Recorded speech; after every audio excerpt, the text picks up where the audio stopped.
Ok. Aujourd'hui, on va donner juste un numéro.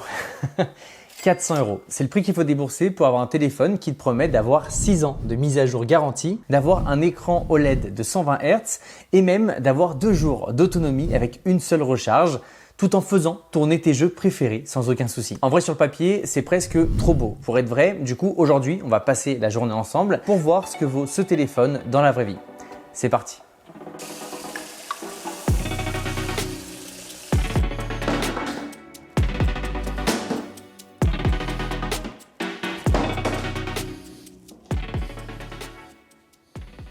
Pour vraiment te montrer à quel point ce smartphone est exceptionnel, je voulais te donner 3 informations. La première, c'est que c'est un smartphone avec une double batterie. Ça te permettra d'avoir une batterie qui aura moins de surchauffe, qui chargera plus vite et surtout une batterie qui durera plus dans le temps. Donc c'est vraiment un téléphone qui est fait pour durer. Ensuite, la deuxième chose à savoir, c'est que c'est un téléphone avec la certification IP69K. Ce qui veut dire qu'il résiste évidemment aux éclaboussures, à l'eau, etc. Mais surtout, il résiste à des températures extrêmes, donc extrêmement froid ou extrêmement chaud.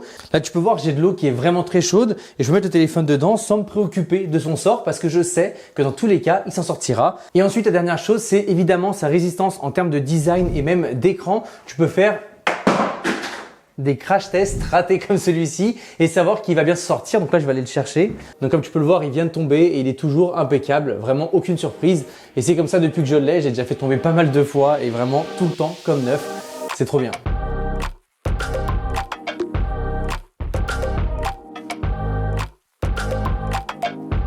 Bon, après le café, comme d'habitude, petite balade avec mon chien. L'idée ici, c'est que je reprends un peu de temps pour moi, je marche un peu et je profite pour revoir mes notifications. Ce qui est intéressant, c'est que là, sur le téléphone, on a un écran qui est très lumineux.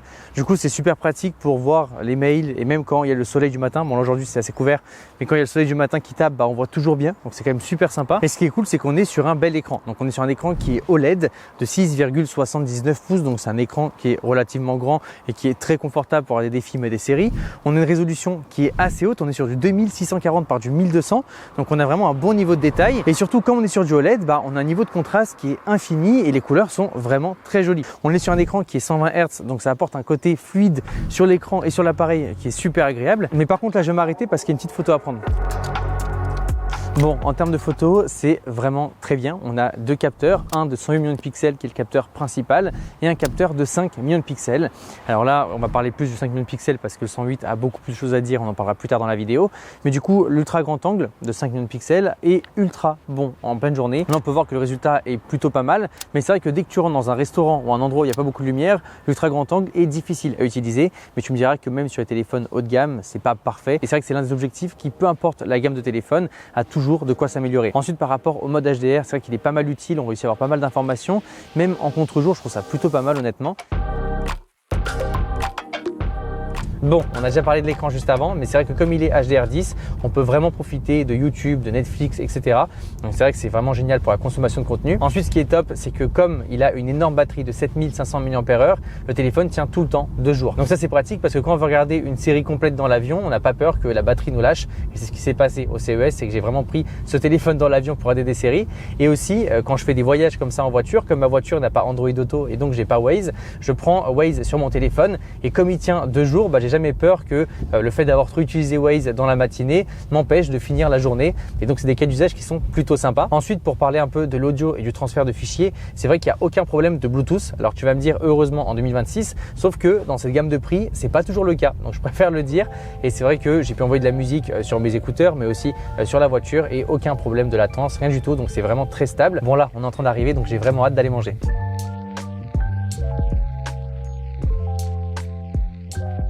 Bon là c'est plutôt pratique parce que j'ai utilisé la fonction de traduction instantanée pour pouvoir faire ma commande et j'ai aussi demandé le plat préféré du joueur de foot du PSG, Vitinha. Donc on va voir si c'est bon, je te dis ça juste après. Donc la première chose à faire à ce qui paraît c'est de tester la sauce. Donc on va prendre la sauce. Ok, c'est plutôt bon. En fait c'est une sorte de croque-monsieur revisité. Donc ça s'appelle français Igna. Donc c'est la petite française en gros. Et on va goûter du coup le croque-monsieur revisité. Bon, c'est pas pour le végétarien, mais c'est vraiment très bon. Waouh. Bon, la nourriture est bonne, les photos sont belles, c'est bon, je suis content. Bon, on vient de finir le restaurant, c'était très bon. On est parti avec des belles photos. On va profiter ici du spot pour faire un petit shooting avec le 8 Lite.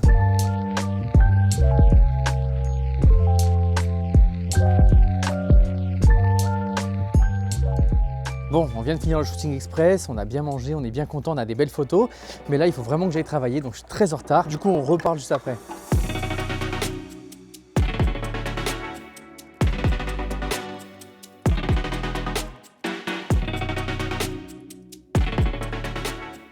Bon, je viens de finir ma journée de travail et c'est vrai que j'ai quitté un peu le restaurant assez rapidement et j'ai pas eu le temps d'en parler. Ce qui est bien, c'est que j'ai pu tester le paiement en NFC parce que c'est mon premier paiement avec le téléphone, donc ça a bien marché, c'est cool. Rien d'extraordinaire, mais bon, c'est quand même bien de le signaler. Mais surtout, en regardant les photos, je me suis rendu compte que j'ai pas du tout parlé de la caméra selfie, etc. Donc la caméra selfie fait 16 millions de pixels et comme tu peux le voir sur la photo, ça rend vraiment bien. On a un bon niveau de détail et c'est vraiment propre. Par contre, c'est vrai que j'ai été surpris en vidéo parce que je pensais que la vidéo passait en 4K 60 images par seconde, sauf qu'en fait, elle est limitée à du 4K 30 images par seconde. Techniquement, est-ce que c'est grave ? Pas vraiment, parce que moi j'ai l'habitude de filmer en 4K 25 images par seconde sur tous les produits que j'utilise. Au-delà de ça, quand j'ai vu les photos du shooting, je m'attendais à peu près à ça. Grâce à la caméra de 108 millions de pixels, on peut vraiment zoomer en x2, x3 sans perte de qualité. Et surtout, on est sur un capteur de 1 sur 1/67e.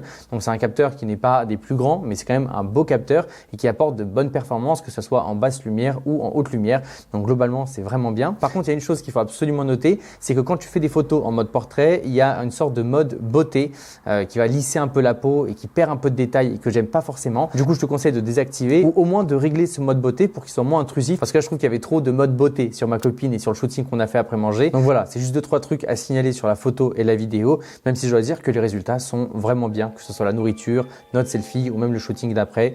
Franchement, c'est nickel. Bon, je viens de finir une petite session gaming de Call of Duty d'une demi-heure. Je dois dire que j'ai essayé pas mal de jeux dessus, comme par exemple Genshin ou même PUBG. Mais mon petit jeu préféré sur mobile, c'est clairement Call of Duty. J'ai aussi fait du cloud gaming et franchement, il n'y a aucun problème de chauffe ou quoi que ce soit avec le téléphone. Après, ce qui est sûr, c'est qu'on n'est pas sur la puce la plus puissante. On est sur un Snapdragon 6 Gen 4. Donc, c'est un processeur qui est plutôt milieu de gamme, qui est très correct. Par contre, il faut faire attention à ce qu'on entend parce qu'il fait tourner tous les jeux. C'est vrai, c'est pas du tout un mensonge. Mais par contre, il faut toujours avoir les réglages au minimum pour avoir de bons FPS. Il ne faut pas s'attendre à mettre Call of Duty au maximum et avoir un 120 Hz. C'est pas vrai, c'est pas le cas, mais c'est pas si grave que ça parce que je trouve que quand tu joues au jeu avec un bon FPS et avec des graphismes au minimum, c'est tout aussi plaisant parce que pour moi la fluidité importe plus que les graphismes. En tout cas, j'ai tout le temps réussi à avoir 30 FPS peu importe les jeux, donc c'est quand même une bonne chose. Après, même si l'autonomie est exceptionnelle, on perd quand même en batterie lorsqu'on joue, c'est évident, et ça consomme beaucoup plus que n'importe quelle autre tâche. Par contre, comme il charge super vite, c'est pas du tout dérangeant. Je crois qu'on est sur juste 66 watts à confirmer, mais dans tous les cas, voilà, il charge très rapidement. La batterie tient constamment une journée, même si je joue beaucoup. Donc franchement, c'est plutôt plaisant pour cet usage-là. Bon allez, ciao, je te rappelle plus tard. Du coup, je suis toujours content à chaque fois que j'appelle quelqu'un avec mon téléphone pour lui montrer, regarde ces nouvelles fonctions, etc. Et c'est vrai que celui-ci est plutôt bien pour un smartphone entrée de gamme. Généralement, les caméras selfie sont pas aussi bonnes. Et là, c'est vrai que même en basse lumière, comme ça, le soir, on réussit à avoir une bonne qualité. La caméra selfie fait du 1080p en 30 fps. Et après, il a aussi une bonne stabilisation, ce qui est pratique pour les appels. Et pareil, il y a aussi Mia pour les micros, ce qui permet d'avoir une bonne isolation de la voix. Bon ça a été une belle journée bien productive avec ma caméra avec moi et comme tu peux le voir, il est 22h et il me reste 54% de batterie. Donc vraiment, on tient 2 jours assez facilement et surtout que cette journée a été une journée vraiment riche en termes de production et d'utilisation du téléphone. Mais c'est pas du tout une journée typique parce que généralement, je finis plus avec les 60, 65. Mais bon, tu peux le voir, c'est plutôt pas mal. Avant de conclure sur les points forts et les points faibles et de faire un résumé sur le téléphone, je voulais juste te dire que si tu as vu la vidéo jusqu'à là, n'hésite pas à mettre l'emoji Pierre dans les commentaires, juste pour me dire que tu as vu toute la vidéo et je mettrai un petit like. Donc, pour les points forts, déjà la batterie, elle est exceptionnelle.